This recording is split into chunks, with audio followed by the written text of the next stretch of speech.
പക്ഷെ സന്ധ്യയ്ക്ക് പ്രാർത്ഥന നിർബന്ധമാണ് അപ്പന്. 7 മണിയായി കഴിഞ്ഞാല് വിളക്ക് വെച്ച് കഴിഞ്ഞാല് അപ്പനിരുന്ന് പാട്ട് കൊടുക്കും.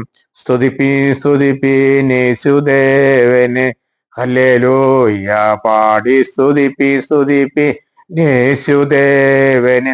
ഈ പാട്ട് എന്നും അപ്പം പാടും.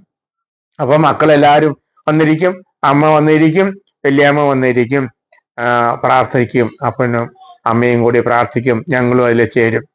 പ്രഭാതത്തിൽ അതുപോലെ തന്നെ ഒരു മാറ്റവും ഇല്ല. ഞങ്ങളെല്ലാവരും എഴുന്നേൽപ്പിക്കും. 5:30 മണിയാകുമ്പോഴത്തേക്ക് എഴുന്നേൽപ്പിക്കും. എഴുന്നേറ്റില്ലെങ്കിൽ ചെവിയിൽ നിന്നുള്ളും തൊടയിൽ നിന്നുള്ളും അല്ലെങ്കിൽ വെള്ളമൊക്കെ ഒഴിക്കും. നിർബന്ധമായിട്ട് ഞങ്ങൾ എഴുന്നേൽപ്പിച്ച് ഞങ്ങൾ ഒരുമിച്ചിരുന്ന് പ്രാർത്ഥിപ്പിക്കും. ഞായറാഴ്ച ദിവസം പള്ളിയിൽ പോകാതെ ഒറ്റ ഞായറാഴ്ച പോലും മുടക്കിയതായിട്ട് ഓർമ്മയില്ല. അന്ന് വലമ്പൂരായിരുന്നപ്പോൾ അതുപോലെ തന്നെ നടന്ന് പള്ളി വരെ എത്തും, പള്ളിയിൽ പോയി പ്രാർത്ഥിക്കും, ആരാധനയ്ക്ക് കൂടും. അന്ന് ഞങ്ങളെ സൺഡേ സ്കൂളിലൊക്കെ പഠിപ്പിച്ചുകൊണ്ടിരുന്നത് പ്രാസംഗികനായ യോഹന്നാൻ സാറൊക്കെയാണ് ഞങ്ങളെ സൺഡേ സ്കൂൾ പഠിപ്പിച്ചുകൊണ്ടിരുന്നത്. എന്തൊരു സന്തോഷമായിരുന്നു. അന്ന് വലമ്പൂർ ഇടവകയിൽ ഏറ്റവും വലിയ കൺവെൻഷൻ ആ പ്രദേശങ്ങളിൽ നടന്നത് വലമ്പൂർ ഇടവകയിലാണ്. പ്രഗത്ഭരായ പ്രാസംഗികരായിരുന്നു അവിടെ പ്രസംഗിച്ചുകൊണ്ടിരുന്നത്. ചാണ്ടി മാഷും അതുപോലെ തന്നെ മറ്റ് ജോർജ്, ഫാദർ ജോർജ് എന്ന് പറഞ്ഞ പിന്നീട് ഗീവറീസ് തിരുമേനി ആയത്, അവരൊക്കെയും വന്ന് പ്രസംഗിച്ചിട്ടുണ്ട്. ഞങ്ങൾ കണ്ണാറിൽ വന്നപ്പോഴാണ് അല്പ പ്രയാസങ്ങളൊക്കെ തോന്നിയത്. കണ്ണാറ് വന്ന് ഞങ്ങൾ ആദ്യമായി പള്ളിയിൽ പോയത് അന്ന് ഞങ്ങളുടെ പള്ളി കരിയള്ളയിലെ കുന്നിന്റെ മുകളിലൊരു കൊച്ചു പള്ളിയാണ്.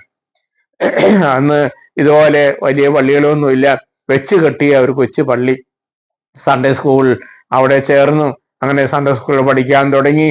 പിന്നീട് അവിടെ നിന്ന് കണ്ണാറിയിലേക്ക് ഇടവക മാറ്റണമെന്ന് എല്ലാവരും കൂടി തീരുമാനിച്ച് കണ്ണാറിയിൽ ഒരു സ്ഥലം വാങ്ങി അവിടെ ഒരു പള്ളി പണിതു. ആയിരുന്നു നേതൃത്വം കൊടുത്തിരുന്നത്. ദീർഘകാലം അപ്പൻ പള്ളിയുടെ സെക്രട്ടറി ആയിരുന്നു.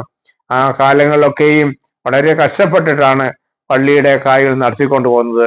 വരുമാനമില്ലാത്തൊരു പള്ളി, 10-200 വീട്ടുകാരുണ്ടെങ്കിലും എല്ലാവരും ദരിദ്രരാണ്. അന്നത്തെ പ്രധാന കൃഷി കപ്പയാണ് ഈ നാട്ടിലൊക്കെ എല്ലാവരും ചെയ്തിരുന്നത്. ആ കപ്പ കൃഷി ഒരു വർഷം ചെയ്താൽ എന്ത് കിട്ടും? അതുകൊണ്ട് ഒരു വർഷം ചെലവിന് തികയില്ല. പിന്നെ കുറച്ച് നെല്ലൊക്കെ ഉണ്ടാവും. മിച്ചമായിട്ട് ഒന്നും ആർക്കും വെക്കാനുണ്ടായിരുന്നില്ല.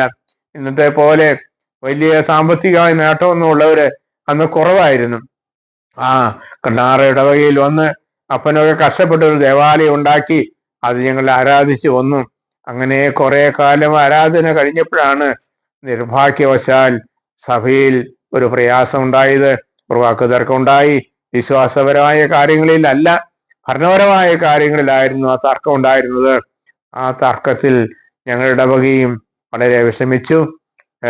ദൈവത്തിന്റെ കൃപയാല് കുറെ കഴിഞ്ഞപ്പോൾ 2 കൂട്ടരും കൂടി സമാധാനപരമായി പിരിയാൻ വേണ്ടി തീരുമാനിച്ചു. യാക്കോബായക്കാര് ഒരു പുതിയ ദേവാലയത്തിന് വേണ്ടി അവർ ശ്രമിച്ചു. അവർ കരുതിയുള്ള ഭാഗത്ത് ഒരു ദേവാലയം പണിതു. ഒരു തുക അവർക്ക് അതിനുവേണ്ടി കൊടുത്തു. ഈ പഴയ ദേവാലയം ഓർത്തഡോക്സുകാരും കൈവശപ്പെടുത്തി. അങ്ങനെ ഇപ്പോൾ 2 കൂട്ടരും 2 ദേവാലയങ്ങളായി മനോഹരമായി സന്തോഷമായി അവർ മുന്നോട്ട് പോകുന്നു. അപ്പോൾ അതാണ് ഇടവകയുടെ കാര്യങ്ങൾ പറഞ്ഞു കഴിഞ്ഞാൽ. എൻ്റെ വിദ്യാഭ്യാസത്തിന്റെ പൂർത്തീകരണം പട്ടിക്കാട് അവസാനിപ്പിക്കേണ്ടി വന്നു. കോളേജിലേക്കൊന്നും പോകുവാൻ സാധിക്കുമായിരുന്നില്ല. അതിനൊന്നും അപ്പൻ വിടുമായിരുന്നില്ല.